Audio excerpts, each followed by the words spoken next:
తెలుసా ఇది BRS students పెట్టారు అని చెప్పి ఈ మాట ఎవడన్నా అంటే చెప్పు తీసుకొని కొట్టాలి ఒక్కొక్కరిని.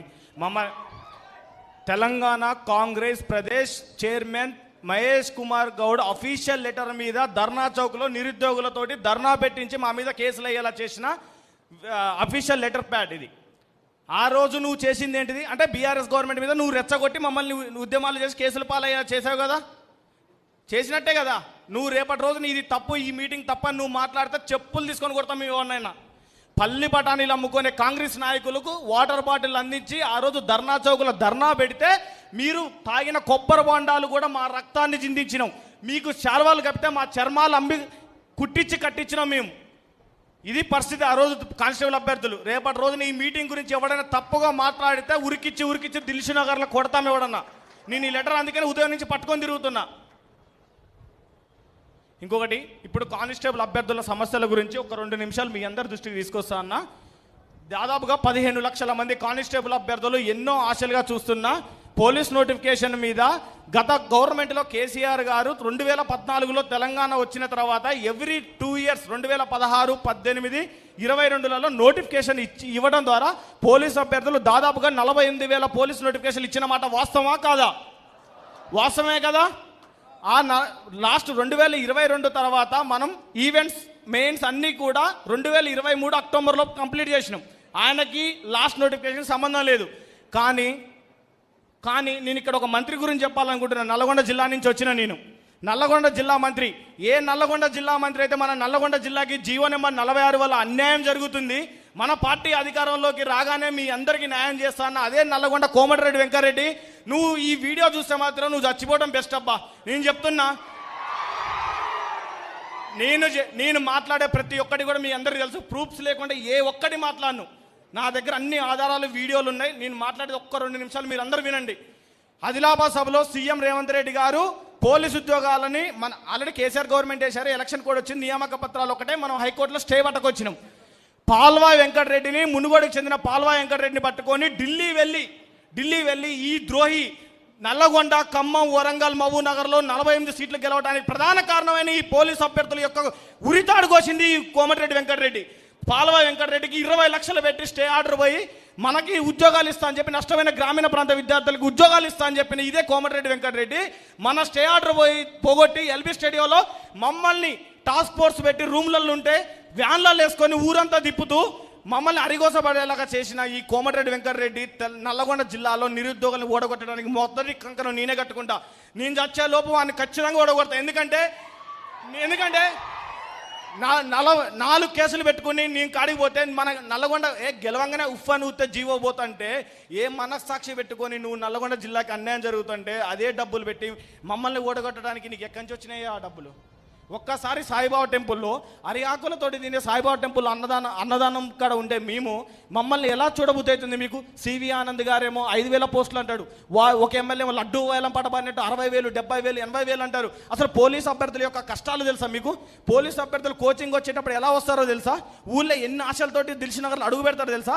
ఆ హాస్టల్లో నీ కొడుకు, నీ మనవళ్ళు ఒక్కసారి వచ్చి ఫుడ్ తింటే అర్థమవుతుంది అయ్యా మా పరిస్థితి. ఆ గ్యాస్ ట్రబుల్కి రాలేక ఉరకాలి. ఒక్కరోజు మీ మంత్రులందరూ వచ్చి 1600 ఉరకండి అయ్యా. ఈ రోజు వచ్చిన మీకు ఏసీ గది లెక్క నుంచి వచ్చినాయి, కాన్వాయ్ లెక్క నుంచి వచ్చినాయి. మమ్మల్ని రెచ్చగొట్టి 30 లక్షల మంది ఇంటూ 3 ఓట్లు వేస్తే 90 లక్షల మంది అన్నారు. రేవంత్ రెడ్డి ఒక మాట అన్నాడు, కోదండరామ్ సార్ సాక్షిగా మీకు ఉద్యోగాలు వస్తాయని చెప్పింది. కానీ మనకు వచ్చినాయి, కోదండరామ్ సార్కి వచ్చిందా? ఎవరి ద్రోహం చేసిరు? మనల్ని ద్రోహం చేసిరు. అలమటించి రోజు ఈ ఎండలో ఇంతమంది జనాన్ని మీ అందరూ వచ్చినందుకు పాదాభివందనం చేస్తూ ఇంతలా మీటింగ్ పెట్టుకోవడానికి మనకి ఎంత ఇబ్బంది అయింది. ఎవరు ఏసీ గదులలో ఇవాళ వాళ్ళు అక్కడ కూర్చొని పదవులు అనుభవిస్తున్నారు. ఎవరి ద్వారా వచ్చినాయి ఆ పదవులన్నీ? మన నిరుద్యోగుల యొక్క కష్టాలు కాదా? ఒక్కరోజు వాళ్ళని దిల్సునగర్ రమ్మనండి. అన్న నేను సుధీర్ అన్న మీకు ఒక్కటి చెప్తున్నాం, మా అందరికీ దిల్సునగర్లో ఉండే సాయిబాబా టెంపుల్ అంటే కొద్దిగా ప్రేమ, మాకు ఒక పూట కడుపు నిండుతుంది.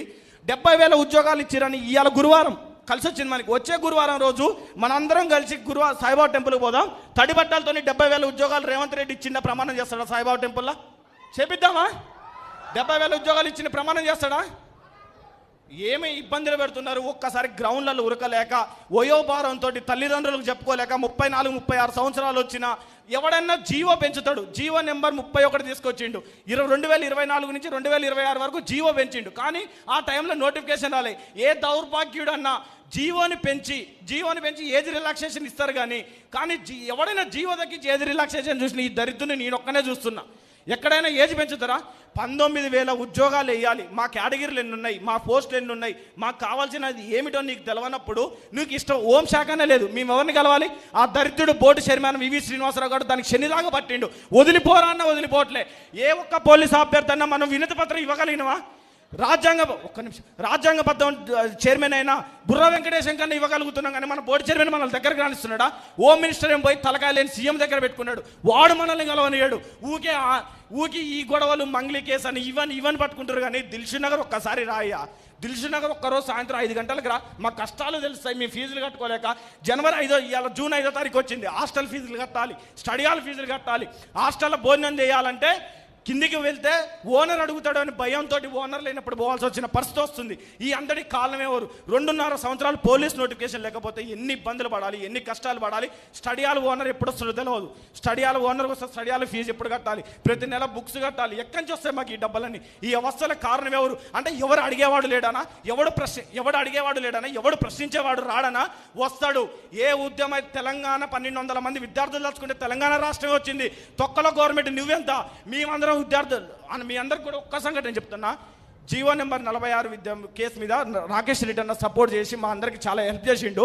మేము సుప్రీంకోర్టుకి పోవాలన్నప్పుడు రైల్వే స్టేషన్కి మేమందరం కలిసి మిత్రులు పోతున్న సమయంలో మా అందరి మధ్యలో ఉద్యమం చేసిన వ్యక్తి రోజు ఫోన్ చేసి ఆ గ్రూప్ అడ్మిన్ చేసి అన్న సుప్రీంకోర్టులో కేసు ఏమైందని ఫోన్ చేసేది. ఎప్పుడు అన్న రేపు మీరు పోతున్నారు కదా, ట్రైన్ ఎక్కుతున్నారు కానీ ఎర్లీ మార్నింగ్ కూడా అన్న జాగ్రత్తగా వెళ్ళిరా అని చెప్తే వాళ్ళ నాన్న ఫోన్ చేసి అన్న మా కొడుకు చనిపోయిండు, చిన్న దినానికి రాండి అని చెప్పిండు. ఆ పిల్లగాడి కేసు సుప్రీంకోర్టులో ఉన్నది. ఈ దౌర్భాగ్యాలు చేసిన దానికి ఆ పిల్లగాడు చనిపోయిండు. మేము ట్రైన్ ఎక్కేది ఆపి ఆ పిల్లగాన్ని కలవడానికి ఉట్టిన శవం చుట్టానికి పోయినాం. ఇంత దౌర్భాగ్యం. ఆ రోజే రక్తం కన్నీళ్ళ గారైంది. ఈ గవర్నమెంట్ని గోరి కడదామా వద్దా చెప్పండి, ఒక్కటి చెప్పండి మీరు.